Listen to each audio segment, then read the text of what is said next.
meter persegi. Gedung ini memiliki 5 pilar yang bermakna Pancasila. Juga terdapat 2 pohon Kamboja yang melambangkan kedewasaan partai berlambang kepala banteng itu. Sekjen PD Perjuangan Hasto Kristianto menjelaskan gedung senilai 42,6 miliar itu akan langsung digunakan mulai 1 Juni bersama dengan hari lahir Pancasila. Kantor PDI kepada PDIP itu Bapak Jokowi. Namun kalau kita persoalan hukum ya mudah-mudahan PDI nanti mendengar yang masih ada ahli waris atau membangkitkan kembali ya bisa ribut ini dengan PDIP. Saya yang tidak paham itu. Tapi kalau betul yang mempunyai peran aktif perebutan gedung itu di Ponorogo itu adalah teman-teman yang di era Kuda Tuli. Pemilik triliun itu hak punya rakyat baru kembalikan berapa? Masa mau menduduki hak rakyat? Apa bedanya tuh? Berarti kalian bukan membantu terhadap perampasan koruptor. Justru kalian yang merampas hak rakyat atau partai. Ya, terus atas dasar apa diberikan ke PDIP? Hak pengelolaan atau Kan gimana? gitu ya? kan? Kan harus ada rentetannya nih. Dan kalau bicara tentang ini kan dapurnya ada di Sesnek dong.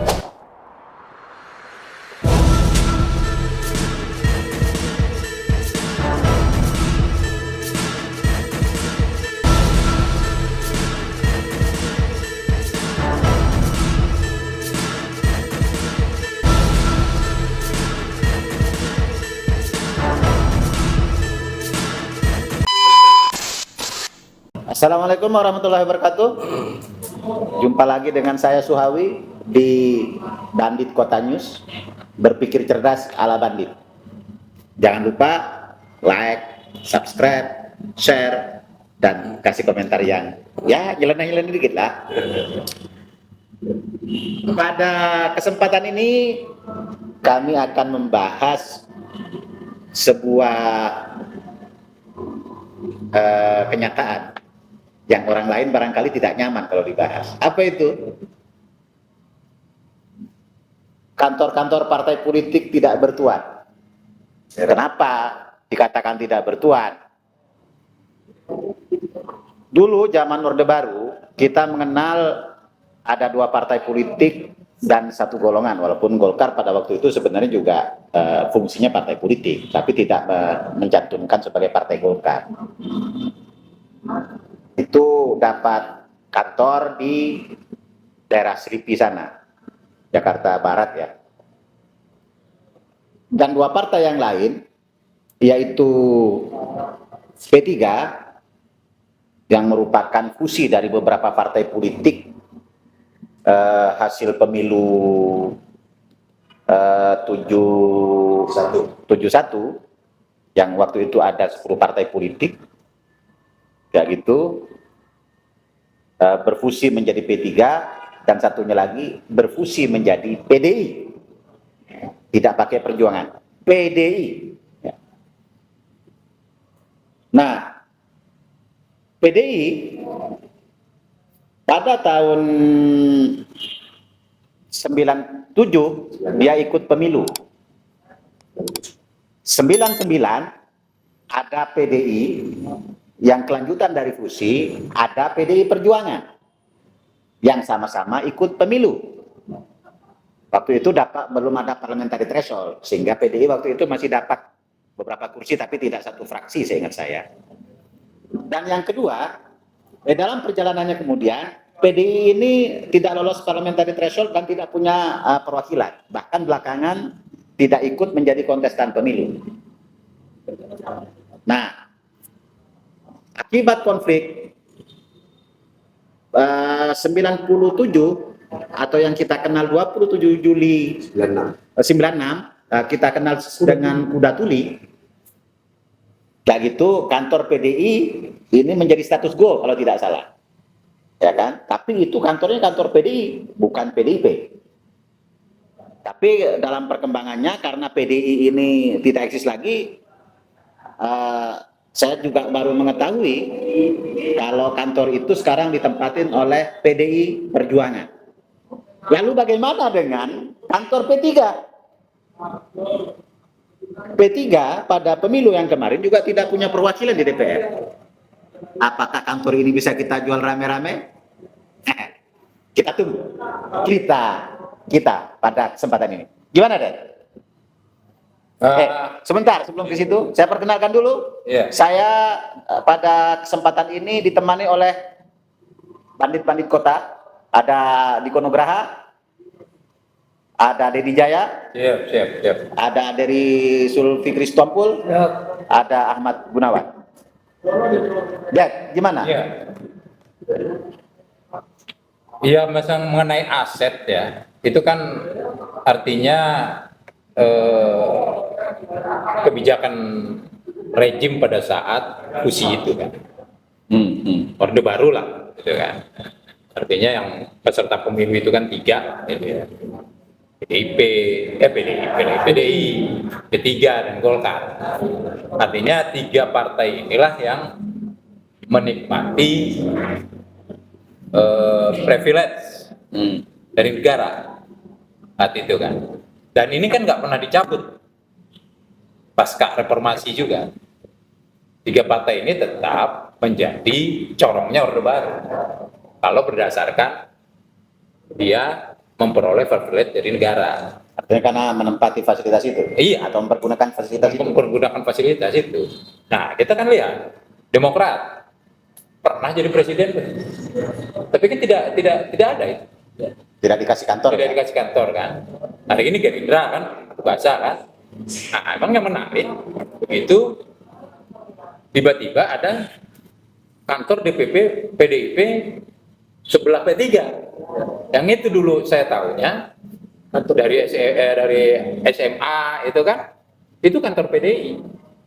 Sejak kapan itu ada ada pengambil alihan atau serah terima gitu kan? Nah ini yang nggak pernah diungkap ke publik ya. Kan gitu kan? Kita kan seolah-olah menutup mata. Padahal kan itu bisa dilihat itu ada pelanggaran. Kalau memang tidak ada penyerahan.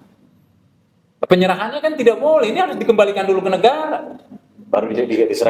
Baru negara memberikan ke situ. Tidak boleh cawe-cawe kan istilahnya kan. Kalau sementara ini digongkan cawe-cawe, ya kita lihat itu PDIP itu kantor di sana itu landasannya apa? Kan gitu kan. Nah sementara kan sebelumnya kan di Lenteng Agung. Kan gitu kan. Nah ini kan yang menarik. Kemudian PDIP juga dengan sejarah tegas ternyata dia mengakui bahwa dia adalah hasil dari produk Orde Baru. Karena dia tidak pernah memutus rantai itu. Ulang tahunnya yang terakhir itu 10 Januari 10 Januari lahir kan 1973 kan. Ya fusi itu. Dia fusi kan. Tapi diakuin itu lahirnya bos. PDIP. Nah sementara dalam bentuk PDIP itu adalah di Februari. Di Februari Melalui deklarasi ya. di 15 Februari 99. Ini adalah PDI Perjuangan 10 Januari PDI sebagai PDI kan. Nah, ini yang belum clear gitu loh. Nah, ini kan kemudian bagaimana nasib P3 nih? Partai yang tidak lolos parliamentary threshold. Ya kan? Boleh dong partai-partai yang lolos parliamentary threshold mengajukan Atau ngambil alih kantor P3. Bisa juga dong kalau kayak gitu kan. Ini yang PDI aja udah bisa kok gitu kan. Berarti pecahan dari P3 dong. Pecahan dari P3 kan berarti kan apa? PBR misalnya kan. PKB gitu kan. Bukan pecahan kalau dari PKB. Jangan fusi ya. Di P3 kan fusinya udah kembali lagi ke masing-masing tuh. Misalnya permusi ya kan. Fusi kemudian NU kan. Nah, ini yang saya melihat bahwa ini yang harus dibongkar. Gitu kan. Ini harus dibongkar, serah terimanya itu seperti apa gitu kan. Jangan-jangan ini ada persekongkolan. Gitu Ya. loh. Yang bisa melakukan ini kan bos yang berkuasa, bos. Ya karena kita bandit kan bisa saja diduduki di sana. Ini kantor kami. Ini kantor kamu bisa aja gitu kan. For sale. Iya, Korsel ya kan. Atau yang korban yang kuda tuli lah. Iya. Mungkin dia lebih berhak, bos. Iya. Kalau yang sementara ini digaung-gaungkan bahwa PDIP itu adalah korban dari kriminalisasi dari zaman Orba kan. Tapi dia mengakui dia lahir pada posisi itu. Ini ada ambigu gitu loh. Harusnya kan dia putus rantai. KUT itu dia belum sampai 50 tahun. Kalau dari 15 Februari 99 itu kan berarti kan seusia reformasi. Ya. Kira-kira gitu kan? Iya. Tapi mereka nggak berani ngakuin itu. Mereka nggak berani mutus rantai gitu loh. Jadi Apakah memang dari awal niatnya memang untuk di situ? atau sekedar untuk aja agar punya kantor di Itu kan masa sesederhana itu gitu loh, ya kan? hanya urusan Karena hanya urusan aset ya memang gede sih bos. Iya. Nah, cuman kalau partai itu menjadi pemilik satu dinasti bos, itu kalau seandainya ya. Ini kita berandai-andai. Ketika PDIP itu nasibnya sama dengan PDI bos, siapa yang pemilik kantor itu? Iya. Kan gitu. Lalu kayak contoh kayak P3 ini, kalau dia nanti ke depan itu nggak lolos lagi gitu kan? Terus itu punya siapa? Ya kan? Ya makanya kita Ini para harus bandit dibahas. bikin tenda. Kita akui korsel gitu kan? Punya kami. Untuk menutup pilihan apa? Jadi bukan dari itu gimana ini apa namanya mekanisme apa ya kalau dulu PDI bersengketa salah satu yang diperebutkan kantor ya kan. Nah habis itu dua-duanya running dalam perjalanan satunya surut ya kan. Habis itu men-take over. Secara hukum seperti apa? Sehingga misalnya apakah proses itu kan bisa saja nanti bisa terjadi dengan P3 atau bahkan bisa terjadi dengan Golkar. Bagaimana Pak Dery? Jadi kita kan untuk berbicara hukum kan berlandasan kepada fakta sejarah terlebih dahulu. Jadi dari tahun 1977 itu di zamannya Orde Baru ini kan hanya 3 tadi kita sebutkan kan, PDI, P3 dan Golkar. Nah kemudian kalau kita berbicara khusus PDI ya, PDI ini kan gabungan dari PNI, Parkindo, Partai Katolik, IPKI dan Partai Murba. Nah, ketika terjadi peristiwa Kuda Tuli itu kan dikuasai oleh PDI. PDI. Ya kan? Nah, kalau kita bicara PDI berarti memang pada saat itu yang diserahkan oleh pemerintah Republik Indonesia ansih secara fakta hukum itu adalah hibahnya, katakanlah hibah ya, ataupun pemberian ya kepada PDI. Dan harus diingat bahwa pada tahun 97 itu yang ikut pemilu itu PDI. Ya. Dan 99 itu PDI dan PDIP Sama-sama ikut. Artinya kekuasaan secara total, secara hukum berada di PDI. Begitu dia. Jadi dengan terjadinya pengambil alihan yang disebutkan membangun dan meresmikan gedung baru itu bohong. Gitu loh. Itu penyerobotan lahan. Penyerobotan lahan itu terjadi di sekitar tanggal 1 Juni 2015. Artinya pada saat zaman siapa? Zaman yang berkuasa Bapak Presiden Joko Widodo. Berarti Jokowi punya prestasi. Jokowi punya prestasi dong, mengembalikan. Tetapi kalau secara hukum harusnya negara PDI tadi karena sudah tidak terawat atau terbengkalaikan, diambil alih. Setelah diambil alih baru diserahkan. Tetapi kan ini tidak ada peristiwa hukum itu. Artinya Atau di bawah tangan barangkali. nah, itu tadi karena memang Pak Jokowi kan kader PDIP tulen pada saat itu diakui, dan sejarah ini tidak bisa ditutupi bahwasanya yang memberikan kembali kantor yang katakanlah itu kantor PDI kepada PDIP itu Bapak Jokowi. Namun kalau kita persoalan hukum ya mudah-mudahan PDI nanti mendengar yang masih ada ahli waris atau membangkitkan kembali ya bisa ribut ini dengan PDIP. Bisa terjadi kuda tuli itu kedua. Gitu loh, mengambil alih lagi karena memang betul secara hak hukum itu faktanya punya PDI bukan PDIP. Gitu. Oke. Dan jangan sampai kejadian semacam itu terjadi ke P3.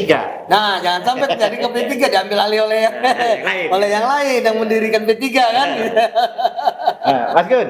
Siap. Jadi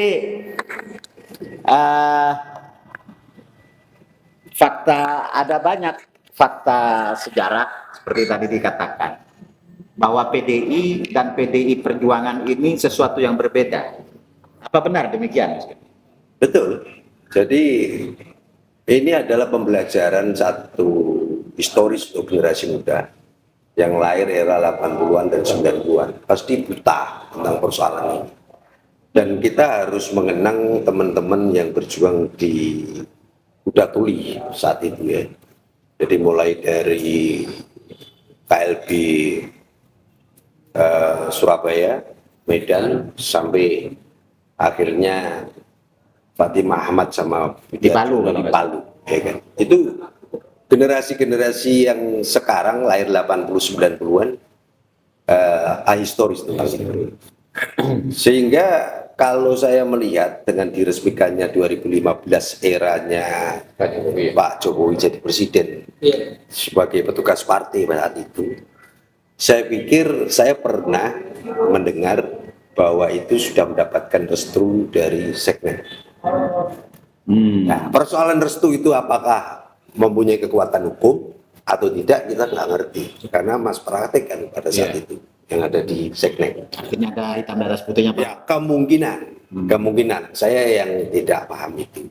Tapi kalau betul yang mempunyai peran aktif perebutan gedung itu di Ponorogo itu adalah teman-teman yang di era Kuda Tuli. Nah, untuk teman-teman PDI Perjuangan yang sekarang sudah mukti, artinya sudah jadi DPR, sudah jadi pejabat, dan itu harus ingat. Tapi terkadang pada lupa sama mereka, melupakan mereka. Nah ini, kalau persoalan harta tentang aset-aset yang di era Orde Baru, bahwa apa yang dilakukan oleh PDI Perjuangan tadi disebut oleh Bung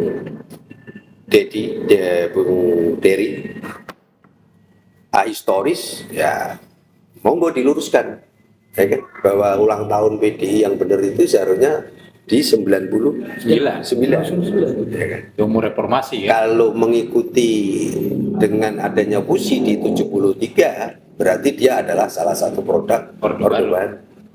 Begitu. Nah itu teman-teman generasi muda ini melalui podcast ini adalah sebuah pembelajaran sejarah.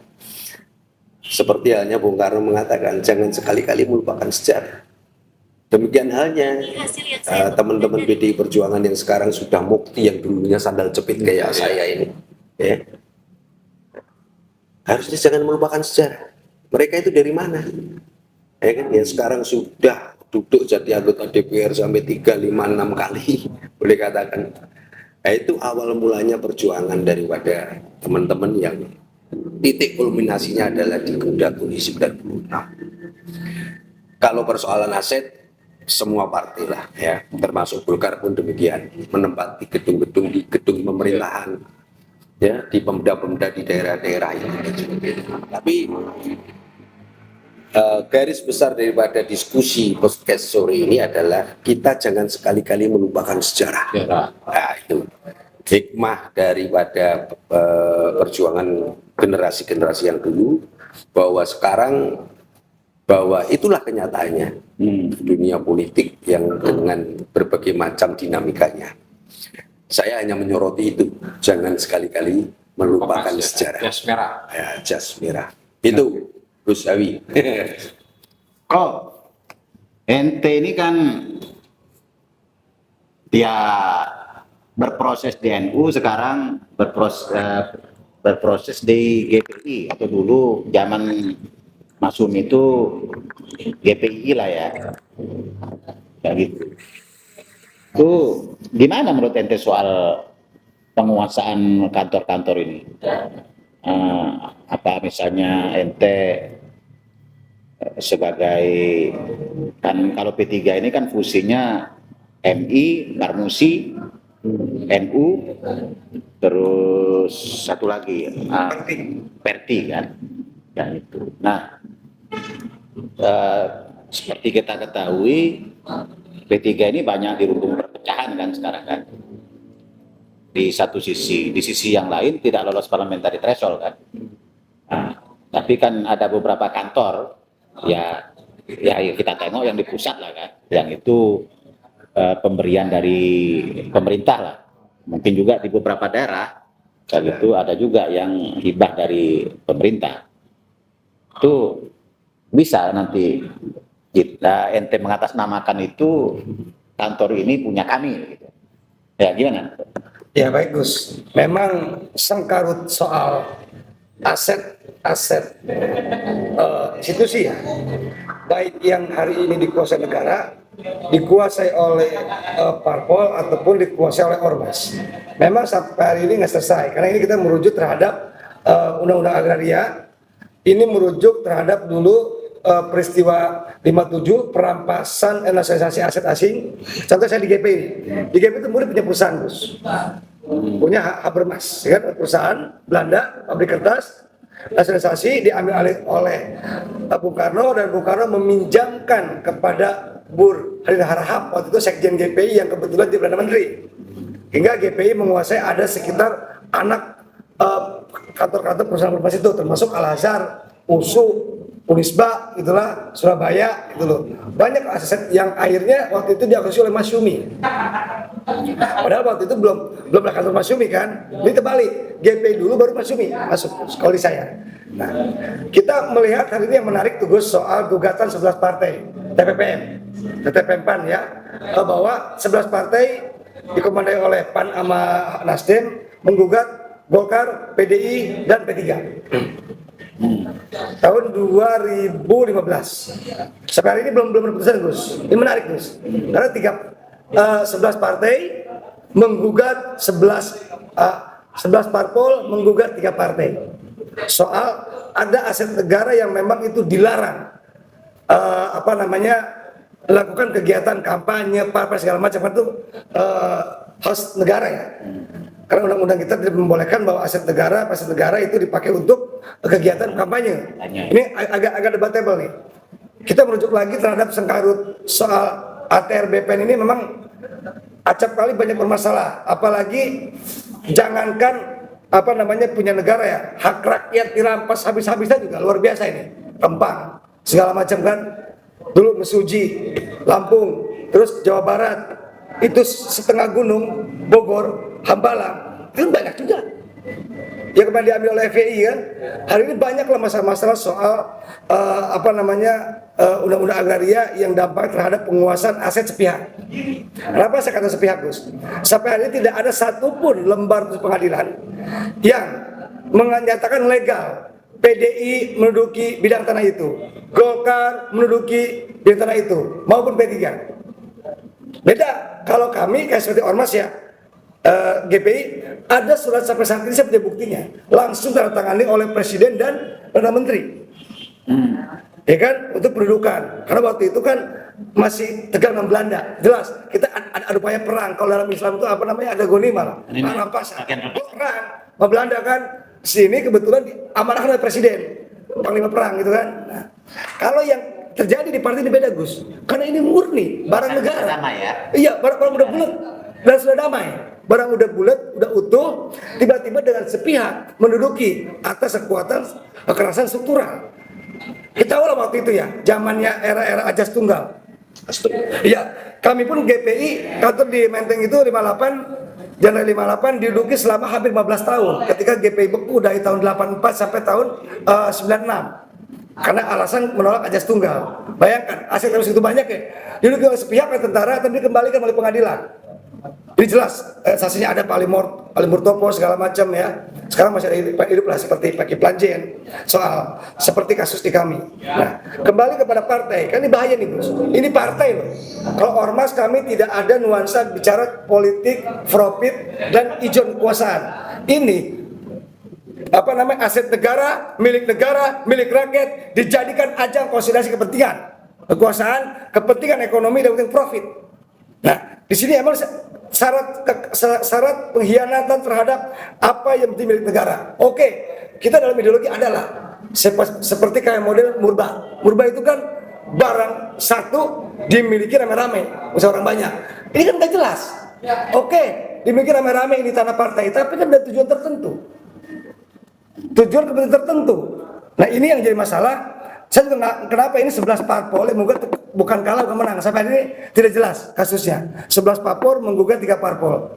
Nah, mungkin ini Gus atau sudah di bridging, kongsi dan kompensasi. Inilah yang banyak yang terjadi memang di Republik ini. Kadang logika kekuasaan dengan otoritas subjektif akan mengalahkan otoritas legal. Jadi ini PR kita terkumpulkannya. Mungkin yang lain ada yang berani ya. Mungkin bandit coba berusaha ngangkat ini karena ini menyangkut hak. Itu asetnya triliunan, Pak. Saya aja hari ini GPI yang cuma 6.200 meter itu sudah ditaksir hampir 200 triliun. Ini Menteng A1.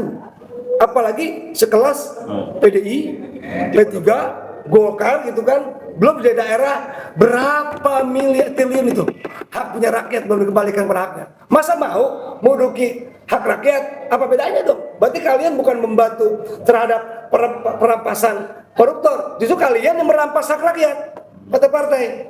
Itu Gus. Saya siap kembalikan saya. Ini pendengar mungkin belum juga seperti itu apa? Gerakan Pemuda Islam. Ya, mudah-mudahan pendengar nih. Ini dulu undergo-nya Mas Sumi. Mas Sumi ini pemenang pemilu pada pemilu 55. 55. Tapi 65 dibubarkan oleh Bung Karno. Ya. 65 atau 64 ya? 63. 63 karena dianggap terlibat PRRI Permesta. Kita dan ini DI. Nah, terus GPI ini dulu sama si GMI minta dibubarkan. Atau sudah dibubarkan ya? Apa ya? Kalau GPI. GP dibubarkan tahun 63. GPI Upaya dibubarkan pembunuhan tahun 2 kali 63, Pak Presiden. tapi kemudian beberapa kadernya mensiasati menjadi GPI. DGPI oleh Pak Harto dan Pak Limurtopo. Ya, sama dengan halnya Mas Sumi tetap tidak boleh secara kelembagaan tetap dilarang, tapi kader-kadernya bermetamorfosis menjadi parmusi. Parmusi. Kurang lebihnya begitu, Mbak pemirsa. Dan Siap. apa namanya? Ini menurut Diko ini perampasan aset. Berarti kita sebagai anak bangsa ini boleh juga lah dapat bagian. Barang ini gimana? Ya, kita akunkan ke banget. Oh, tahu. Sebagai jaminan. Masa laut aja habis, kita barang abstrak, ya kan? Kalau sipit boleh gitu, maju ke bank.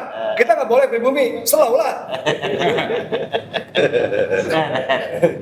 Iya, ini yang nggak tuntas. Bandit bebas kalau Ini apa namanya nggak tuntas pada saat reformasi. Tuntas. Begitu 99 ini kan harusnya clear. Ya kan? Ini kan kendalanya di sini. Begitu 99 katakan itu clear, pokoknya partai tidak boleh menggunakan aset negara. Harusnya kan itu. Ada keputusan bersama kan gitu ya. Nah, ini kan enggak. Cuman kan disayangkan juga presiden yang apa namanya begitu 99 kemudian masuklah era Gus Dur dan Megawati. Nah, harusnya kan Megawati di situ bisa, karena dia juga korban dari Orde Baru, harusnya kan dia bisa mengambil kebijakan itu. Dan ngambil alih kantor PDI ya.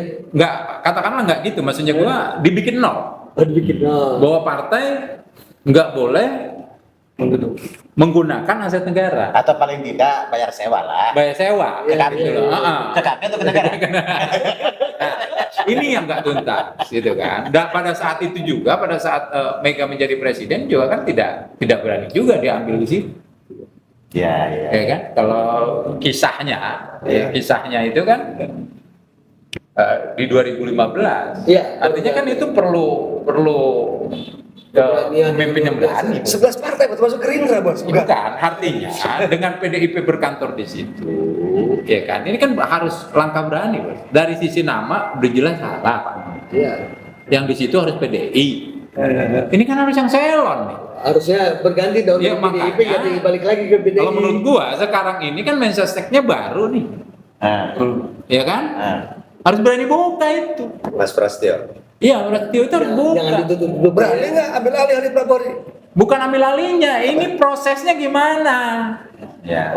Diambil alih dulu nggak sama negara?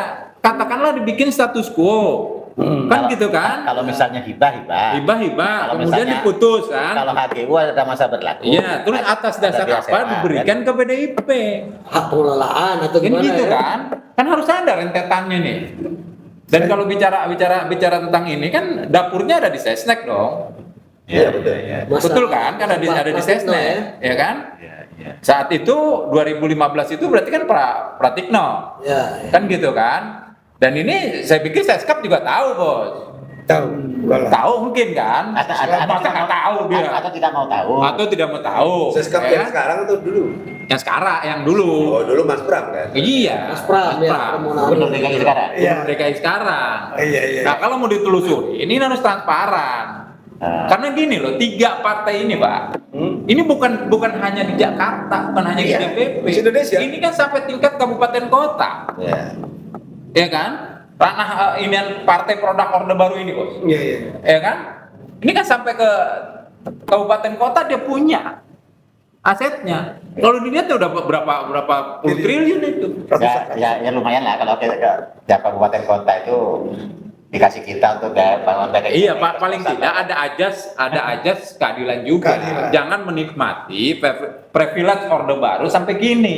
Ya. Cuman teriak-teriak reformasi, Bos. Cuman dirinya nggak mau, masih menggunakan privilege kan gitu. Ya berani dong. Keluar Ya dari kan? privilege Kalau itu. tadi kata Mas Age kan, hari ini udah banyak yang pada mukti kan, Iya. yang udah pada stabil, kan gitu kan? Laut aja dipagar lautin, Mas, dipagar kan? Bisa disertifikasi. Masa iya lo beli 1000 meter di daerah sini patungan kader-kader itu gak bisa? Kan kira-kira gitu. Harus netek ke negara terus. Ya. Kita dorong ini partai ini nggak boleh pakai aset negara, lo harus mandiri. Gitu loh. Selain juga itu kan menarik nih, Gus. Ini kasus PDIP. Nanti kalau misalnya P3 ini nggak lolos parliamentary threshold, terus tiba-tiba nanti ada undang-undang KPU yang menyatakan harus berubah nama, Pak. Ya kan? Misalnya P3 atau bisa di P4, Pak. Nah, hibahnya kan udah berubah loh. Kalau memang itu ada surat hibah, Pak. Ya kan dari P3 ke P4 misalnya. Iya. Ya kan? Ini kalau ada peraturan itu kan. Ikut pemilu tapi harus ganti nama misalnya. Nama. Ya. Kan pernah tuh jadi kayak gitu kan. PDIP dulu, PDIP. Nah, ini kan menarik ya, harusnya memang dalam posisi kayak gini kita harus berani ambil tegas itu. Nggak ada tuh partai pakai aset negara. Dan saya yakin nggak ada yang pada suara ini kayak gini kecuali kita. Dinolkan aja gitu. Kan artinya seluruh aset kembalikan ke negara. Kembali ke negara harus transparan. Jadi yang khusus yang PDIP ini harus transparan ini. Cara balikinnya gimana? Tapi kalau saya punya surat izin SIP loh di DKI loh, saya GP-nya. Iya, ini kan ceritanya lo mau diambil alih. Misalnya nih kan ada GP 11 juga di tempat lo. Kan? Tiba-tiba GP 11 bersertifikat punya itu. Kan pasti harus ada komitmen agreement sama GPI dong. Oh iya. Ya kan? artinya harus ada perjanjian dengan Perjanjian, PDI. iya dong. Dengan PDI-nya harus ada perjanjian dengan siapa PDI-nya kan? Ini saya coba tambahkan, saya dapat data nih luar biasa keanehan yang terjadi ya. Mensesnek itu di tanggal 28 Februari 2025 itu 2025. iya, dalam siaran ininya saya dapatkan di tanggal data 21 Januari 2013.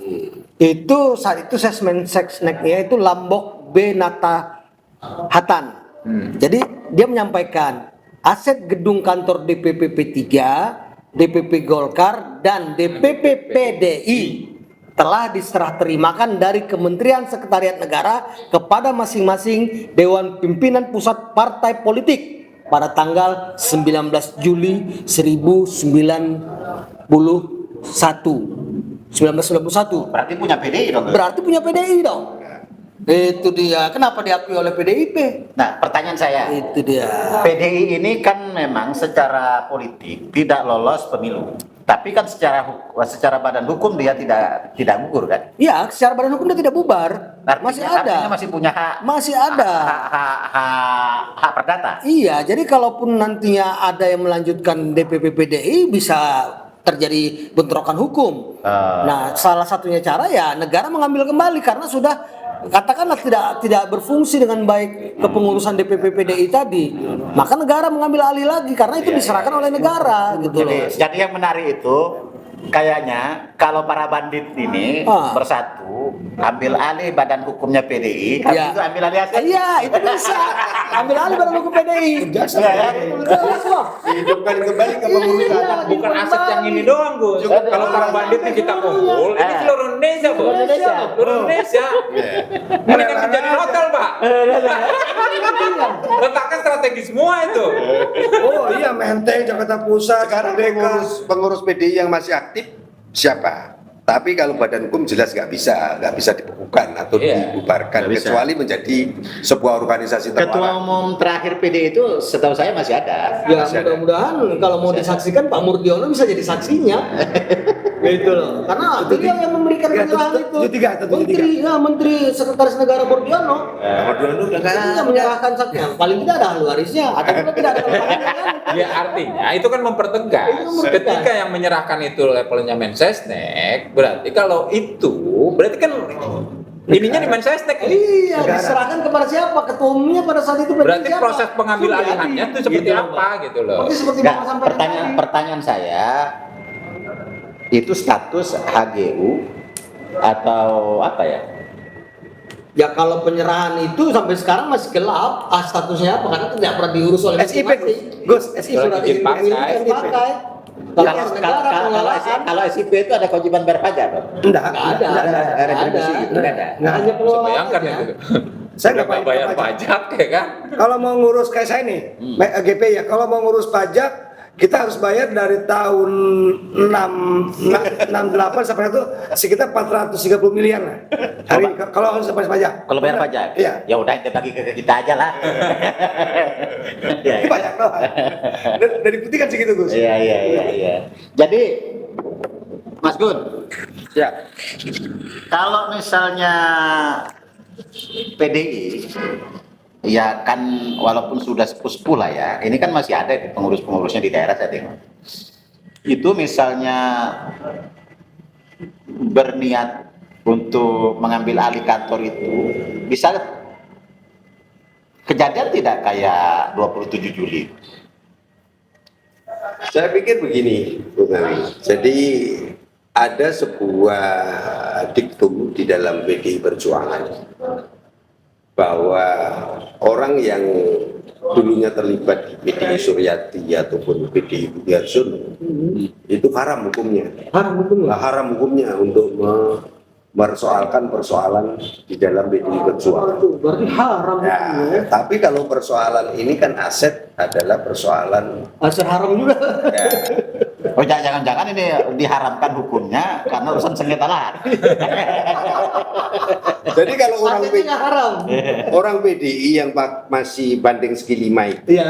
ya kan, apalagi kok dia adalah dulu di era kepengurusan Budi Harsono ya, Fatimah Ahmad hasil kongres luar biasa Surabaya ke Medan sampai ke Palu, haram hukumnya bicara tentang ini. Tapi kalau persoalan persoalan hukum kepemilikan aset negara yang diberikan itu berarti tidak ada satu keadilan sebenarnya untuk partai-partai lain yang berhak untuk menuntut atau menggugat masalah ini. Harusnya partai-partai yang sekarang ada di parlemen, ya kan? Kalau mereka diberi privilege, diberi satu pinjam pakai atau apapun istilahnya, kenapa kami enggak? Kalau diberi satu ya diberi semua. Kalau enggak kembalikan ke negara semua. Dibuat dapur umum programnya Prabowo yang ke depan ya, MBG. Ya, itu malah lebih bagus. Ya kan? Bisa digadaikan. Atau dipinjamkan dana Tara, jadikan aset dana Tara. Ya. Ya kan? Untuk membangun program-programnya Asta Cita Prabowo Subianto. Itu kelihatan kecil. Tadi kalau Bung Diko bilang seluruh Indonesia itu, ya kan? Betul. Ya kan? Bukan hanya di pusat. Bukan hanya di pusat. Pantai-pantai marhen di seluruh Indonesia itu masih banyak. Masih. Ya kan? Itu warisan Orde Baru, bahkan Orde Lama. Seluruh aset-aset Pemda yang dimiliki oleh Golkar pun demikian. Itu hak guna pakai atau pinjamannya sekedar pakai, saya juga kurang tahu. Termasuk kampus-kampus yang besar. Ya. Nah itu bisa untuk dapur makan bergizi, ya, makan siang bergizi itu. Ya kalau memang itu mau dipakai. Jadi saya pikir pencerahan-pencerahan di forum bandit ini akan bisa mengalir, diterima oleh para tokoh-tokoh yang tidak bandit.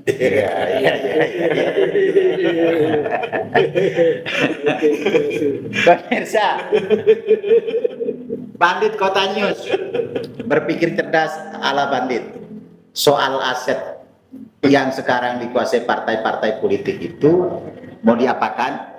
Ya kita tunggu kira-kira partai politik dan pemerintah bagaimana merespon itu semua.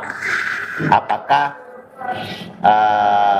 akan diberikan status hukum yang lebih jelas sehingga tidak konflik kepentingan dan tidak jadi sandera politik, ataukah mau dinolkan dalam arti semua harus dikembalikan ke negara, ya kalau mau pakai ya harus bayar uang sewa sama dengan ya kos-kosan anak Jakarta lah, ya kan, sebulan berapa, tinggal hitung luas. Sekian dari kami Bandit Kota News. Berpikir cerdas ala bandit. Sampai ketemu pada edisi berikutnya. Wassalamualaikum warahmatullahi wabarakatuh. Oh ya, jual negara rame-rame ya.